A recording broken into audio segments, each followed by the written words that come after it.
Hello friends, let us now learn some important points about thyroidectomy.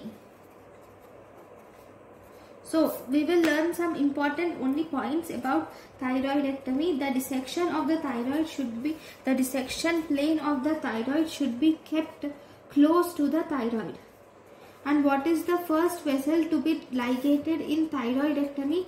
First vessel ligated in thyroidectomy is middle thyroid vein, is the first vessel which is ligated in thyroidectomy. This middle thyroid vein is short and can get avulsed. When this middle thyroid vein gets avulsed, there can be a chance of bleeding, and it can also lead to air embolism. Okay, then if you see superior thyroid veins, after middle thyroid vein we also have superior thyroid vessels. These are also skeletonized, that is, all the connective tissue surrounding it should be removed, and they are ligated close to the gland. Why close to the gland? They are ligated close to the gland to prevent the injury to external of superior laryngeal nerve. Okay, then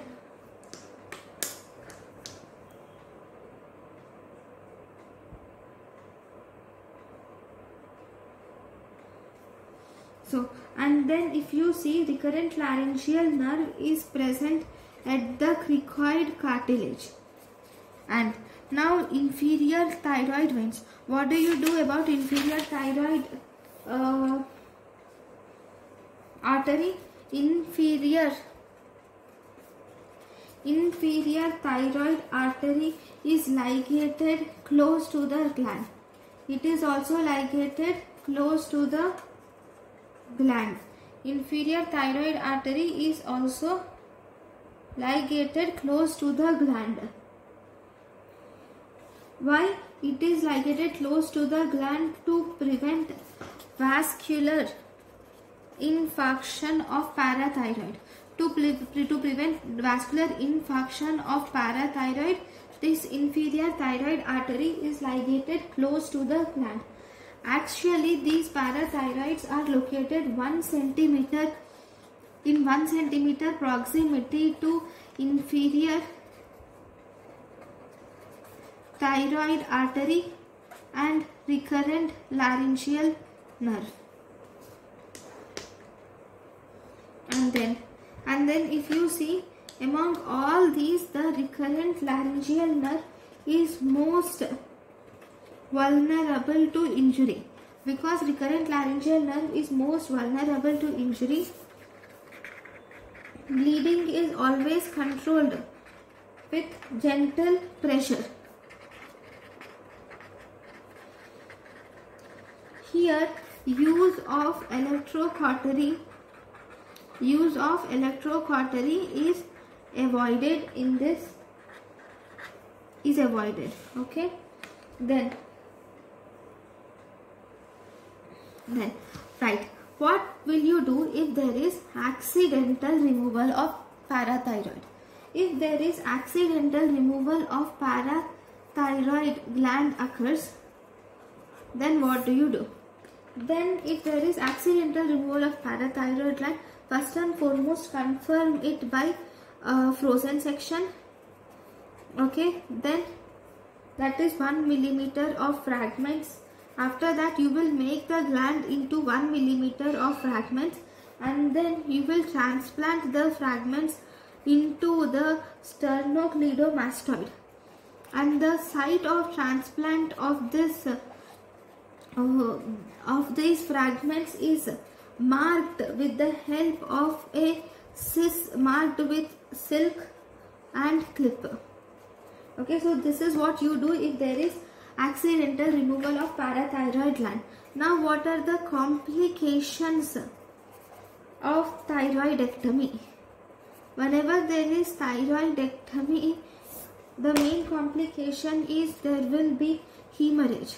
Okay, whenever there is hemorrhage, this results in slippage of life. Why is there hemorrhage? Hemorrhage is mainly because of slippage of ligature from superior thyroid vein. Okay, and bleeding can also occur from muscular artery also. Whenever there is hemorrhage, one important thing is this will become tension hematoma, because the neck is a closed compartment. So this will result in respiratory distress to the patient, and as a result this hematoma should be evacuated immediately. You will have to remove the sutures and evacuate the hematoma immediately. Okay, then if you see the next important injury complication, second complication is there can be respiratory obstruction can occur. Okay, because of this respiratory obstruction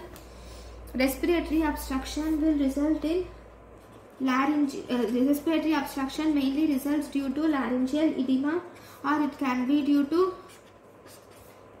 tension hematoma, or respiratory obstruction tension hematoma, or respiratory obstruction can occur due to bilateral recurrent laryngeal nerve paralysis will result in respiratory obstruction. Then this thyroidectomy can also cause injury to other nerves. Other nerves which are injured are, most common nerve injured is external laryngeal nerve is the most common nerve injured, followed by recurrent laryngeal nerve, and even Horner's syndrome. Horner's syndrome can also occur. Why? Because of the injury to cervical sympathetic chain can result in Horner's syndrome. Okay, now, so once we have learned about these, then the next complication, if you see, right, then the fourth complication is this can result in parathyroid insufficiency.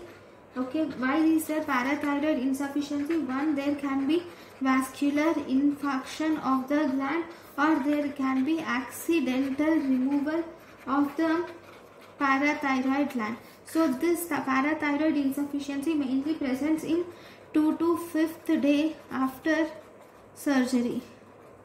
It is detected by 2 to 5th day after surgery.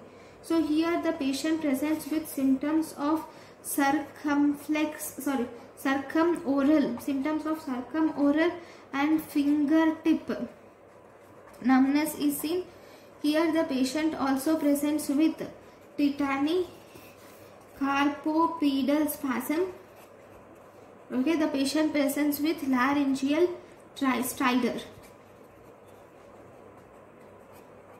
Then there are two signs which can be seen. One is Chvostek sign, then we have Trousier sign. So what do you see in Chvostek sign? So in Chvostek sign, we will gently tap the facial nerve. So when you gently tap the facial nerve, this will result in twitching of circumoral muscles is seen. So this is Chvostek sign. Then if you see Trousier sign, on inflation of BP to more than 20 millimeters of Hg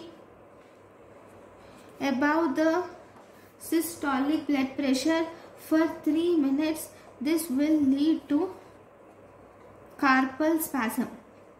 Okay, so these are the two signs which you see in hypocalcemia. Then we have management. So in management, so it is two types. One, if the patient presents with acute symptomatic hypocalcemia. If the patient presents with acute symptomatic hypocalcemia, then we should give IV calcium gluconate. If the patient presents with chronic hypocalcemia, then we can give calcium plus vitamin D supplements can be given to the patient. Okay, then these are the important then the next complication is fifth complication. There can occur thyroid insufficiency itself. So when there is thyroid insufficiency, it will result in hypothyroidism. Then sixth, it can result in thyrotoxic crisis can occur. Okay, this thyrotoxic crisis can occur inadequate. Why? Because of inadequate pre-operative preparation will result in thyrotoxic crisis. Okay, next, if you see, we have seen everything about the surgery, but what about the position? The position of thyroidectomy, I forgot to tell this. The position is rose position, or we can have barking dog position. Rose position or barking dog position. What is this? This is 30 degrees head up position, where you will place towels are placed below the shoulder blades.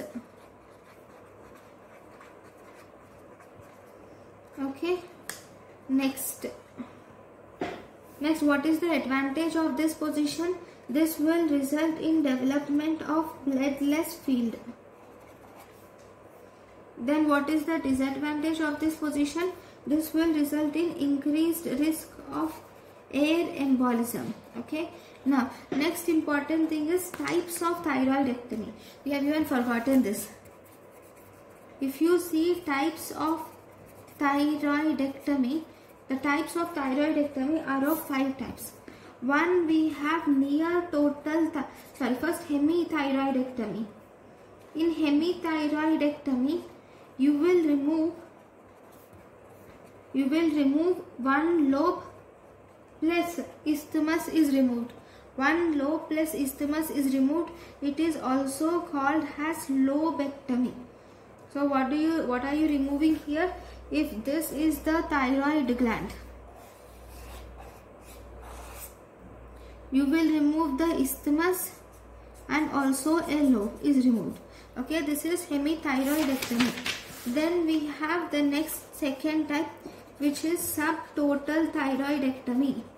In subtotal thyroidectomy, in this you will remove both lobes of thyroid.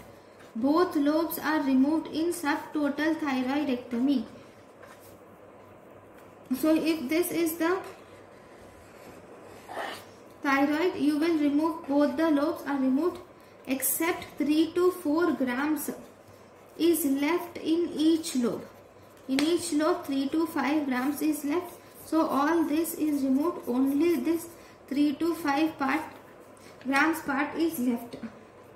Okay, then we have third one, which is near total thyroidectomy. In this near total thyroidectomy, only less than 1 gram of thyroid is left.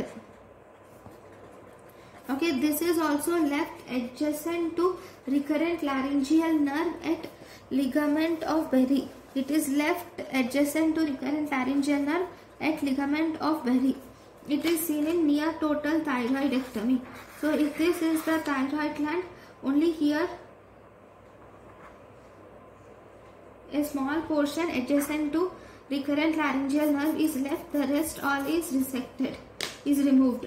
Then the fourth important type is Hartley. It is a named procedure. This is Hartley-Dunhill procedure. What is this Hartley-Dunhill procedure? In this, it is actually a modification. It is a modification of subtotal thyroidectomy. Okay, it is a modification of subtotal thyroidectomy, where you will remove the one lobe, plus you will remove the isthmus, and then you will remove the second lobe. But this removal of second lobe is only partially removed. 4 to 6 grams of the tissue is left in the second lobe. In the second lobe, 4 to 6 grams of the tissue is left. Okay, so this is Hartley-Dunhill procedure. So if you see, you will remove the first lobe completely, you will remove isthmus completely, and in the second lobe partially it is removed. So almost 4 to 6 grams of this tissue is left. This tissue is left in the second lobe. Okay, this is Hartley-Dunhill procedure. Then the fifth type is total thyroidectomy. In total thyroidectomy, you will remove all the visible thyroid tissue. Okay, you will remove all the visible thyroid tissue.